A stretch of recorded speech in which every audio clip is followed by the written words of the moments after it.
नमस्कार विद्यार्थी मित्रांनो, आजच्या सेशनमध्ये सगळं स्वागत आहे. आज आपला शिपाई पदाचा जिल्हा न्यायालय भरती पदाचा पेपर झालेला आहे आणि इंग्लिश या विषयासाठी काय विचारलं गेलं ते आपण एकदम थोडक्यात बघणार आहोत. तर 5 प्रश्न आपल्याला विचारले गेले होते. त्यातील पहिला प्रश्न बघा, आपल्याला आर्टिकलवर व्हेन डॅश मीटिंग एंडेड विद्यार्थ्यांनी सांगितल्यानुसार क्वेश्चन्स घेतले. याच्यामध्ये काही चेंजेस असेल तर कदाचित उत्तर चेंज होऊ शकते. विद्यार्थ्यांनी जसा पेपर पाठवला ऍटलीस्ट तुम्हाला आयडिया येते की कुठल्या टॉपिकवर क्वेश्चन्स विचारले गेलेत. तर लक्षात घ्या आर्टिकलवर पहिला प्रश्न व्हेन डॅश मीटिंग एंडेड.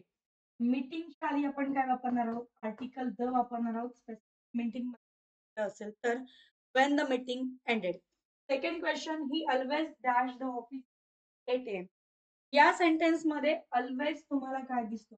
या सेंटेन्स मध्ये ऑलवेज हा प्रेझेंट टाइम ऍडव्हर्बियल आहे आणि प्रेझेंट टाइम ऍडव्हर्बियलचा सेंटेन्स आम्ही सिंपल प्रेझेंट टेन्स म्हणजे ही साठी आपण ही फाईव्ह वापरणार आहे. हे कुठलं ऑप्शन करेक्ट असणार आहे? Reaches. Always reaches the office before 8 a.m. Okay. Next, he dash 7 hours every day. Works or is working. Every day हा सुद्धा आपला प्रेझेंट टाइम ऍडव्हर्बियल आहे आणि हा प्रेझेंट टाइम ऍडव्हर्बियल असल्यामुळे इथे सुद्धा कुठलं ऑप्शन करेक्ट असणार आहे? सिंपल प्रेझेंट टेन्स आपण वापरणार म्हणजे आपलं ऑप्शन वर्क्स असणार आहे. नंतर पुढचा प्रश्न विद्यार्थ्याला पूर्ण सांगता नाही आलाय, पण he is dash dash dash than होता.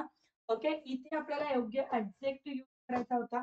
तर इथे दॅन असेल, कंपॅरेटिव्ह डिग्री मधला ऍडजेक्टिव्ह यूज करणार कुठला? लेसर.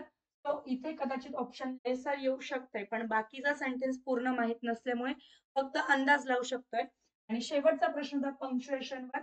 पंक्च्युएशनवर कॉमाचा प्रश्न होता असं विद्यार्थ्यांनी सांगितलंय.